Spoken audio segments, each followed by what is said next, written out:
से गिरिजा सुमन मंगल मूल सुजान। कहत अद्यादास तुम देव भय वरदानम। ब्रह्मटुंड महाकाय सूर्यकोटि संप्रभा। निभ विग्रह मय देव शुभ कार्येषु सर्वदा। जय जय गौरी गणपते नमः। ओम जय जय श्री गणेशाय नमो नमः।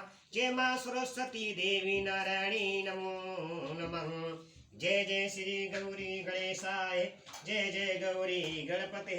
जय जय श्री गणे लक्ष्मी दे नारायणी नमो नमः। ओम गुरु बृहस्पति नमो नमः। कंठे यस्य विराजते ही गर्लम गंगा जलम मस्तके। वामे यंग गिरिराज राजतनेजा भवानी पतिम। नंदी स्कंद गिरिराज सहित श्री विश्वनाथ काशी मंदिर स्तुतो खलु गुरुदेव सदा मंगलम। कपूर गौरम करुम तारम संसार सारम। भुजगेंद्रहारम सदा वसंतम हृदयारविंदे। भवम भवानी सहितम नमामि। करिदंडवत सप्रेम दिजि शिव सन्मुख कर जोरी। विनय करत गद गद सुभुज घोर गति मोरी। बोलो हर हर महादेव विशदा जय जयकारो। अखंड नंद बोधाय शीर्ष संताप हरिणे। सच्चिदानंद रूपाय तस्मै श्री गुरुवे नमः। अखंड मंडलाकारं व्याप्तेन चराचरं तद्वर्षितेन तस्मै श्री गुरुवे नमः। अज्ञानतिमिरादस ज्ञाननिष्कालाय चक्षुमेन तस्मै श्री गुरुवे नमः। गुरुर्ब्रह्मा गुरुर्विष्णु गुरुर्देवो महेश्वरा। गुरुर्साक्षात् परब्रह्म तस्मै श्री गुरुवे नमः। श्री गुरु चरण सरोज रज निज मन मुकुर सुधारे। वरण रघुमल बिमल जसु जो दायक फलचारी। बुद्धिहीन तनु जानिके सुमरौ पवन कुमार। बल बुद्धि विद्या देव मोहि हरौ कलेश विकार संकट मोचन महाविष्णु सदा जय जयकार। हे पवन पुत्र हनुमान तुम सदा जय जयकार। हर हर महादेव सदा जय जयकार। जय सीताराम जय सीताराम। ओम नमः शिवाय जय नमः शिवाय जय नमः शिवाय जय महादेव शिव नमः शिवाय।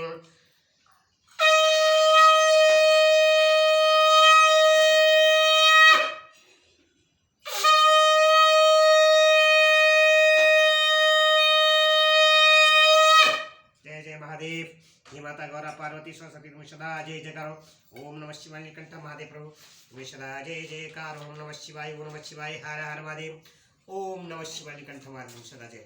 मैं यूट्यूब चैनल के माध्यम से सबको सीताराम जय सीताराम भक्तजनों सबको नमस्कार। बोलो जय श्री राम जय श्री राम जय श्री राम। जो कल मैंने यूट्यूब चैनल के माध्यम से श्री महापुराण कथा सुनाई थी रुद्र संहिता से।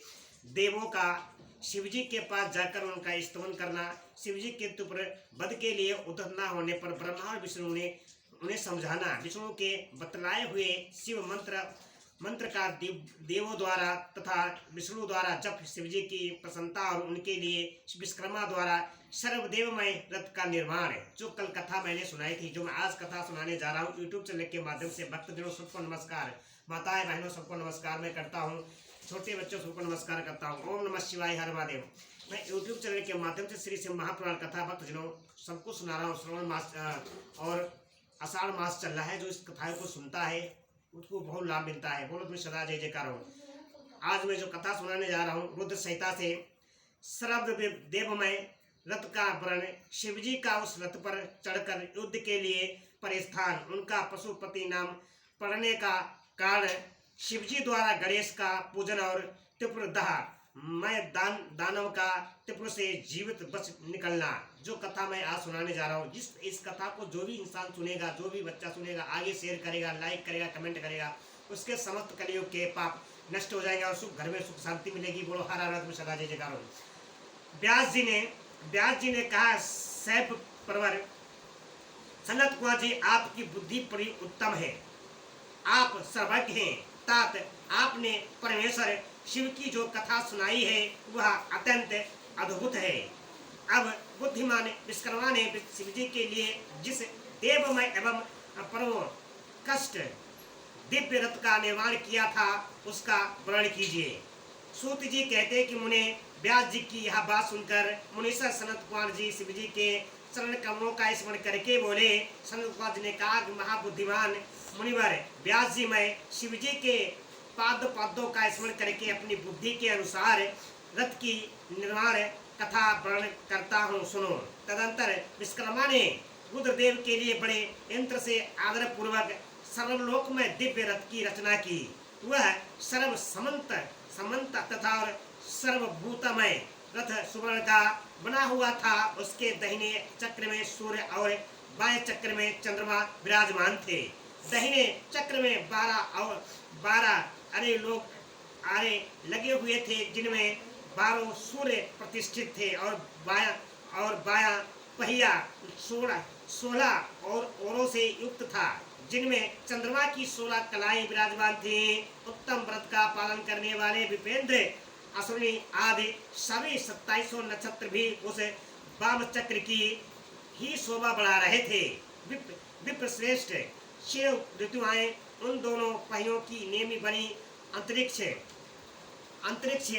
रथ का अग्र भाग हुआ, और मद्राचल ने रथ की बैठक का स्थान ग्रहण किया। उदाचल और अस्ताचल ये दोनों उस रथ के पूर्व हुए। महामेरु अधिष्ठान हुआ, और शाखा पर्वत उसके आश्रय स्थान हुए। सवस्तर उस रथ का वेग उत्तरायण और दक्षिणायन दोनों लोहा धारक मुहूर्त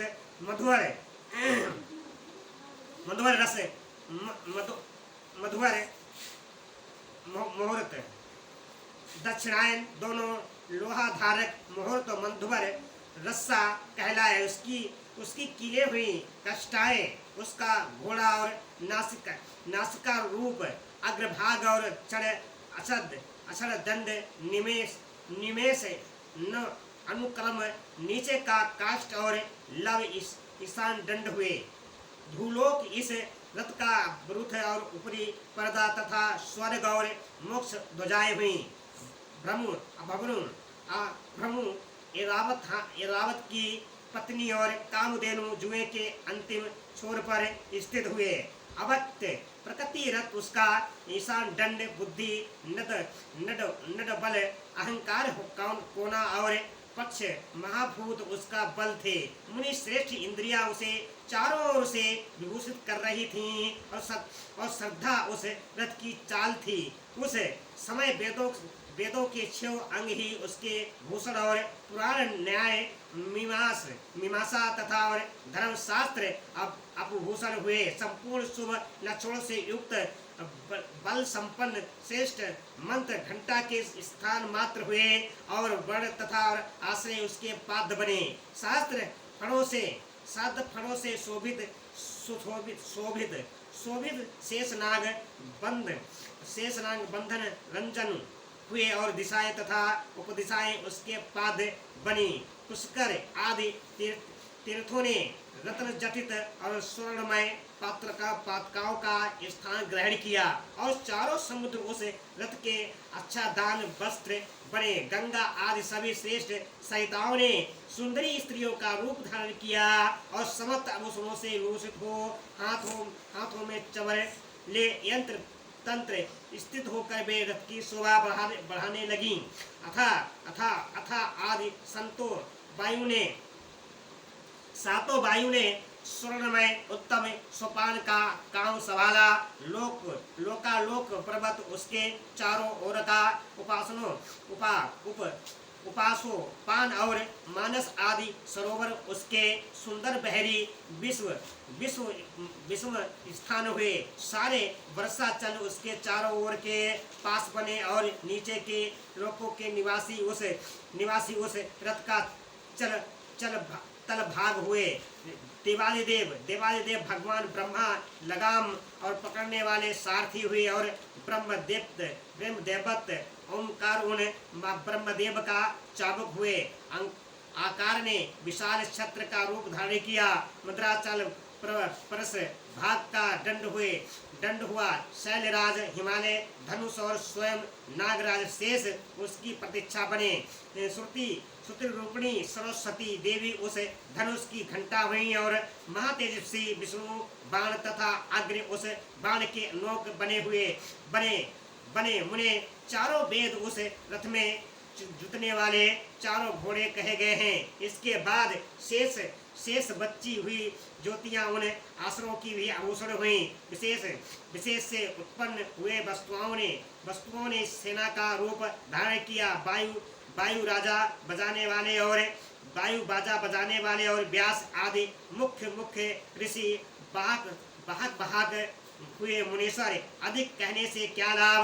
मैं संक्षेप से ही बतलाता हूँ कि ब्रह्मांड में जो कुछ वस्तु थी वह सब उस रथ में विद्यमान थी। इसी प्रकार बुद्धिमान विश्वकर्मा ने ब्रह्मा और विष्णु की आज्ञा से उस शुभ रथ का तथा रथ सामग्री का निर्माण किया था।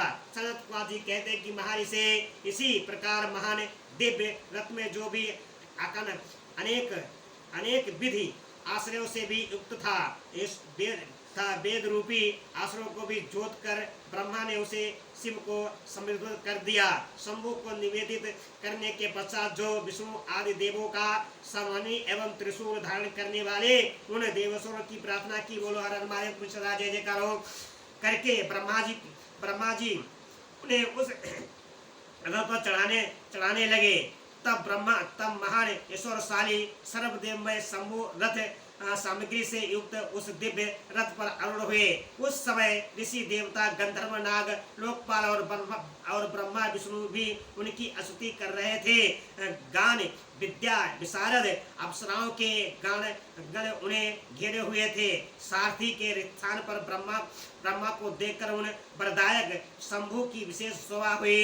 लोक की सारी वस्तुओं से कल्पित उस रथ पर शिवजी चढ़ ही रहे थे कि वेद संभूत वे घोड़े सिर के बल भूमि पर गिर पड़े। पृथ्वी में भूकंप आ गया। सारे पर्वत डगमगाने लगे। सहसा शेषनाग शिवजी का भार न सह सकने के कारण आतुर हो कांप उठे। तब उसी क्षण भगवान धरणीधर ने उठकर नंदेश्वर का रूप धारण किया और रथ के नीचे जाकर उसे ऊपर उठाया। परंतु नंदेश्वर भी रथ रूढ़ महेश के उस उत्तम तेज को सहन न कर सके। अतः उन्होंने तत्काल ही पृथ्वी पर घुटने टेक दिए। तत्पश्चात भगवान ब्रह्मा ने शिव जी की आज्ञा से हाथ में चाबुकुले घोड़ों को उठाकर उस श्रेष्ठ रथ को खड़ा किया। तदंतर महेश द्वारा अधिष्ठित उस उत्तम रथ में बैठे हुए ब्रह्मा जी ने रथ में जुटे हुए मन और वायु के समान वेगशाली वेदमय आश्रयों का उन तपस्वी दानवों के आकाश स्थित तीनों पुरों को लक्ष्य करके आगे बढ़ाया। तत्पश्चात लोकों के कल्याणकर्ता भगवान रुद्र देवों की ओर दृष्टिपात करके कहने लगे, सुश्रेष्ठो, यदि तुम लोग देवों तथा अन्य प्राणियों के विषय में पृथक पशु तत्व की कल्पना करके उन पशुओं का आधिपत्य मुझे प्रदान करोगे, तभी मैं उन असुरों का सार करूंगा। और क्योंकि वे दैत्य श्रेष्ठ तभी मारे जा सकते हैं, अन्यथा उनका वध असंभव है। सनत कुमार जी कहते हैं, उन्हें अगाध बुद्धि संपन्न और देवादिदेव भगवान शंकर की यह बात सुनकर सभी देवता पशु तत्व के प्रति आशंकित हो उठे, जिससे उनका मन खिन्न हो गया। तब उनके भाव को समझकर देवदेव अंबिकापति शंभु करुणार्द्र हो गए। फिर वे हंसकर उन देवताओं से इस प्रकार बोले। शंभु ने कहा कि देवसुरो, पशु भाव प्राप्त होने पर भी तुम लोगों का पतन नहीं होगा। मैं उस पशु भाव से विमुक्त होने का उपाय बतलाता हूँ, सुनो और वैसा ही करो। समाहित मन वाले देवताओं और मैं तुम लोगों से सच्ची प्रतिज्ञा करता हूँ कि जो इस दिव्य पशुपात का व्रत पालन करेगा वह पशु तत्व से मुक्त हो जाएगा। सूर्य श्रेष्ठो, तुम्हारे अतिरिक्त जो भी अन्य प्राणी भी मेरे पशुपात का व्रत को करेंगे वे भी निस्संदेह पशु तत्व से छूट जाएंगे। जो नैष्ठिक ब्रह्मचर्य का पालन करते हुए 12 वर्ष तक 6 वर्ष तक अथवा 3 वर्ष तक मेरी सेवा करेगा अथवा कराएगा वह पशु तत्व से विमुक्त हो जाएगा। इसीलिए श्रेष्ठ देवताओं तुम लोग भी जब इस परमोत्कृष्ट दिव्य व्रत का पालन करोगे तो उसी समय पशु तत्व से मुक्त हो जाओगे। इसमें कुछ भी संशय नहीं। वो जय जयकार हो। सनत कुमार जी कहते हैं कि हमारे से परमात्मा महेश्वर का वचन सुनकर विष्णु और ब्रह्मा आदि देवताओं ने कहा कि तथायति बहुत अच्छा, ऐसा ही होगा। इसीलिए बड़े बड़े देवता तथा असुर भगवान शंकर ने पशु बने, भगवान शंकर के पशु बने और पशु तत्व रूपी पास से विमुक्त करने वाले रुद्र पशुपति हुए। बोलो हर हर महादेव, सदा जय जयकारो। तभी से महेश्वर का पशुपति यह नाम विश्व में विख्यात हो गया। यह नाम समस्त लोकों में कल्याण प्रदान कराने वाला है। उस समय संपूर्ण देवता तथा ऋषि हर्ष मग्न होकर जय जयकार करने लगे और देवेश्वर ब्रह्मा विष्णु तथा अन्य प्राणी भी परमानंद मग्न हो गए। उस अवसर पर महात्मा शिव का जैसा रूप प्रकट हुआ था उसका वर्णन सैकड़ों वर्षों में नहीं हो सकता। तदंतर जो शिवा तथा संपूर्ण जगत के स्वामी और समस्त प्राणियों के सुख प्रदान करने वाले हैं, वे महेश्वर जो सुसज्जित होकर त्रिपुर का संहार करने के लिए परिस्थित हुए। जिस समय देव महादेव त्रिपुर का विनाश करने के लिए चले, उस अवसर पर देवराज आदि सभी प्रधान देवता भी उनके साथ प्रसिद्ध हुए। पर्वत के समान विशालकाय और उन सुरेश्वरों का मन प्रसन्न था। वे सूर्य के समान प्रकाशित हो रहे थे। वे सभी हाथों में फल साल सुमुसल और भ्रसुंडी और नाना प्रकार के पर्वत जैसे विशाल आधाओं को धारण करके हाथी घोड़े सिंह रथ और बैलों पर सवार हो चल रहे थे। उस समय जिनके शरीर परम प्रकाशमान थे और मन महान उत्साह से संपन्न थे तथा जो नाना प्रकार के अस्त्र शस्त्रों से शोभित सुयोजित थे, वे इंद्र ब्रह्मा और विष्णु आदि देव समूह की जय जयकार बोलते हुए महेश्वर के आगे आगे चले। सभी दंडी एवं जटाधारी मुनि हर्ष और मानने लगे और आकाशचारी सिद्ध तथा चरण पुष्पों की वृष्टि करने लगे। विपेंद्र त्रिपुर की यात्रा करते समय जितने गणेश्वर शिवजी के साथ थे, उनकी गणना करके कौन पार पा सकता है। तथापि मैं उसका वर्णन करता हूँ। योगिनी समस्त गणराजों में श्रेष्ठ भृंगी गणेश्वरों तथा देव गणों से घिरकर विमान पर आरूढ़ हो और महेंद्र की भांति त्रिपुर का विनाश करने के लिए चले। उनके साथ साथ केस विगतवास और महाकेश महंजर और सोमबली श्रवण और सोमप सनक और सोमद्रक और सूर्य वर्षा सूर्य प्रेक्षणक और सुराक्ष और सूर्यनाम सूर्य सुंदर प्रकंद और कुंदर चंड कंपन अतिकंपन इंद्रजय यंता हिमकर शस्ताक्ष और पाक्षाक्ष और शास्त्र महोदर सती जहो सत्य संक रंक और कपूर पूतन दिसिक और चित्रसिक और अहंकारक और अंजन बक और अष्ट बक अहय बक और अद्र बक आदि बहुत से अप्रमेय बलशाली और गणाध्यक्ष लक्ष्मण की प्रभा न करते हुए महेश्वर को घेर कर चल रहे थे। व्यास जी तदंतर महादेव संपूर्ण सामग्रियों सहित उस रथ पर स्थित हो उस सूर्य इंद्रियों के तीनों पुरों को पूर्णतया दग्ध करने के लिए उदित हुए। उन्होंने रथ के शीघ्र पर्वत स्थान पर स्थित हुए उस महान अद्भुत धनुष पर प्रत्यक्षा चढ़ाई और उस पर उत्तम बाण का साधन करके वे रोसा भेद से होठों को चाटने लगे। फिर धनुष की मूठ को दृढ़ता पूर्व पकड़कर और दृष्टि में दृष्टि मिलाकर वहाँ अचल भाव से खड़े हो गए, परंतु उनके अंगूठे अग्रभाग में स्थित होकर गणेश निरंतर पीड़ा ही पहुंचाते रहे, जिसमें वे तीनों पूर्व त्रिशूलधारी शंकर का लक्ष्य नहीं बन सके। तब धनुष बाणधारी मुकेश और विरूपाक्ष शंकर ने परम शोभान आकाश वाणी सुनी। उस वाणी ने कहा कि ऐश्वर्यशाली जगदेश्वर, जब तक आप जब तक आप इन गणेश की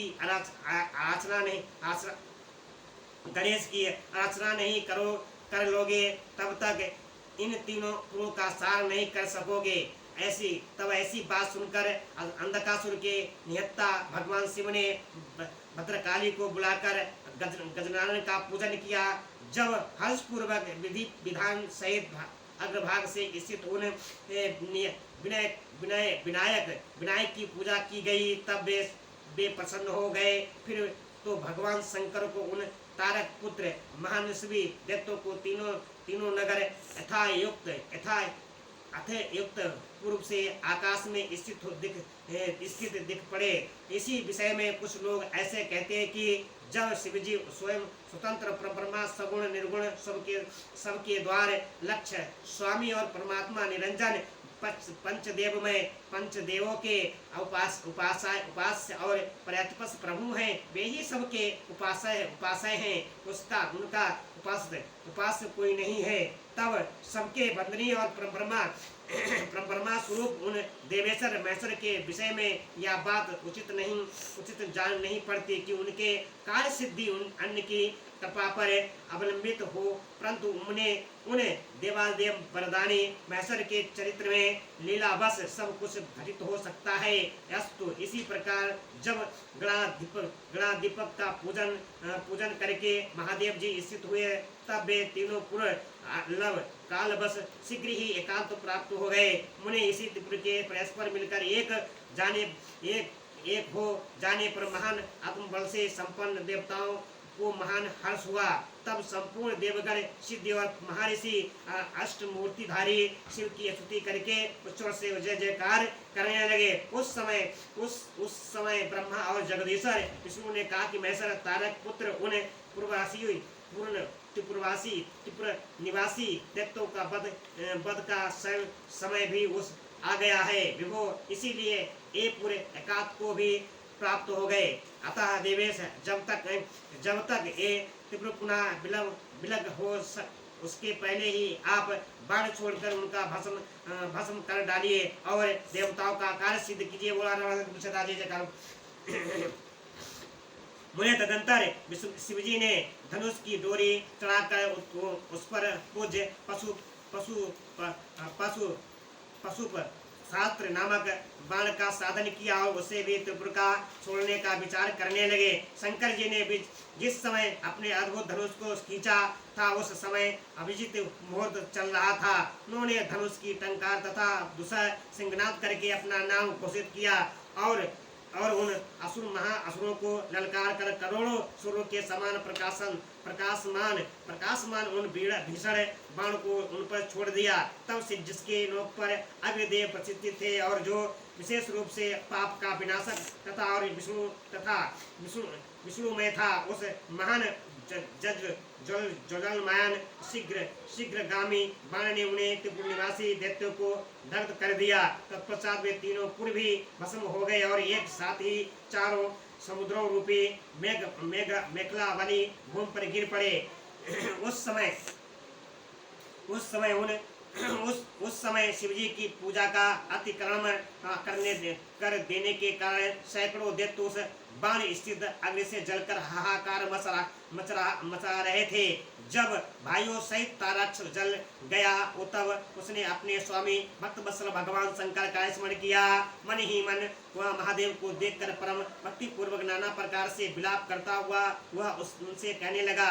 तारक्ष बोला भव आप हम पर प्रसन्न हैं, यह हमें ज्ञात हो गया। इसी सत्य के प्रभाव से आप फिर अब कब भाइयों सहित हमको दग्ध करोगे। भगवान जो देवता और असुरों के लिए अपर्याप्त है, वह आपके हाथ में मरण रूप दुर्लभ लाभ हमें प्राप्त हो गया। अब जिस योनि में हम जन्म धारण करें वह हमारी बुद्धि आपकी भक्ति से प्रभावित रहे।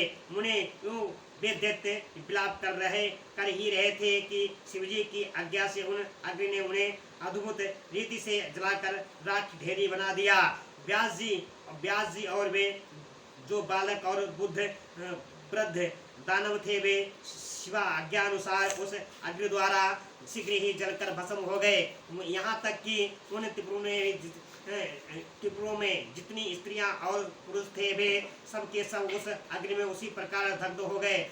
अब हो गए जैसे कल्पांत में जगत भस्म हो जाता है, उसी समय उस भीषण अग्नि में कोई भी स्थावर जंगम बिना जले नहीं बचा, किंतु असुरों का विश्वकर्मा अविनाशी मैं बच गया, क्योंकि वह देवों का विरोधी सम्मुख के तेजस्वी सुरक्षित और सदक्त था, और विपरीत के अवसर पर भी वह महेश्वर का शरणागत बन रहा था, जिन दैत्यों तथा और अन्य प्राणियों का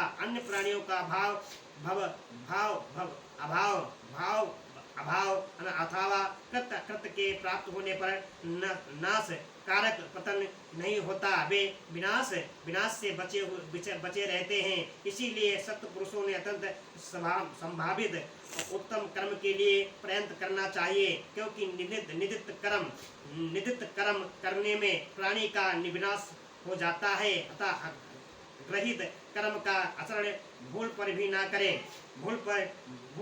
ना करें। उस समय जो भी दैत्य बंधुओं सहित शिव जी की पूजा में तत्पर थे, वे सबके सब शिव पूजा के प्रभाव से दूसरे जन्म में गणों के अधिपति हो गए। बोलो हर हर नमः शिवाय। ओम नमः शिवाय, ओम नमः शिवाय, जय महादेव शिव नमः शिवाय। ओम नमः शिवाय, जय नमः शिवाय, जय महादेव शिव नमः शिवाय। मैंने आज जो कथा सुनाई है, त्रिपुर का दग्ध करना, विनाश करना, भगवान शंकर इस त्रिपुर को बिल्कुल भस्म कर दिया। और जो इस कथा को सुनेगा, आगे शेयर करेगा, लाइक करेगा, कमेंट करेगा, तो उसके समस्त कलियों के पाप नष्ट हो जाएगा और पशुपात का आपको ज्ञान प्राप्त होगा। बोलो हर हर जय करो।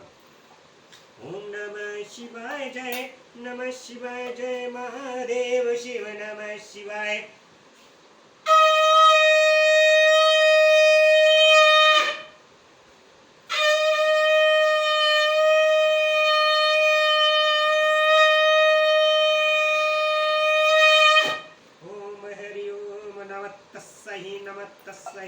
नमो नमः।